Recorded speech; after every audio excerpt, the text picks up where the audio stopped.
Hi all, galactic ക്വിസിൻ്റെ മറ്റൊരു പുതിയ വീഡിയോയിലേക്ക് ഏവർക്കും സ്വാഗതം.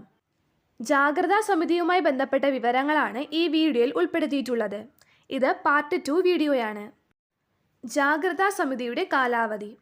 പഞ്ചായത്ത്, മുനിസിപ്പൽ, കോർപ്പറേഷൻ തല ജാഗ്രതാ സമിതിക്ക് പ്രത്യേക കാലാവധിയില്ല.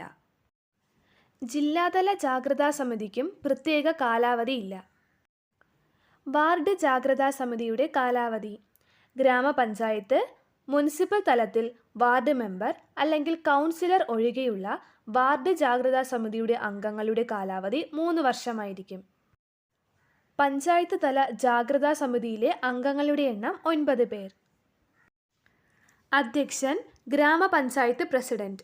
Convener ICDS supervisor. അംഗങ്ങൾ വനിതാ പഞ്ചായത്ത് മെമ്പർ, വനിതാ വക്കീൽ, സ്ഥലത്തെ പോലീസ് സർക്കിൾ ഇൻസ്പെക്ടർ അല്ലെങ്കിൽ സബ് ഇൻസ്പെക്ടർ.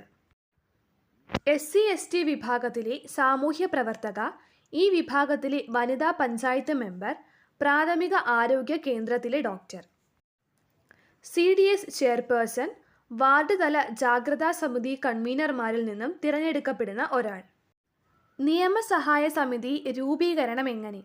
പഞ്ചായത്തിൻ്റെ അതിർത്തിയിൽ വരുന്ന സന്നദ്ധ മനോഭാവമുള്ള അഭിഭാഷകരെ ചേർത്താണ് നിയമസഹായ സമിതി ഉണ്ടാക്കേണ്ടത്.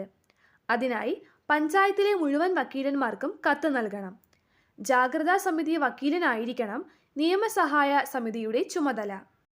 വാർഡ് ജാഗ്രതാ സമിതിയുടെ ഘടന. വാർഡ് ജാഗ്രതാ സമിതിക്ക് പൊതുസമിതി, നിർവഹണ സമിതി എന്നിവ ഉണ്ടായിരിക്കും. Thank you for watching this video. Please like, share and subscribe.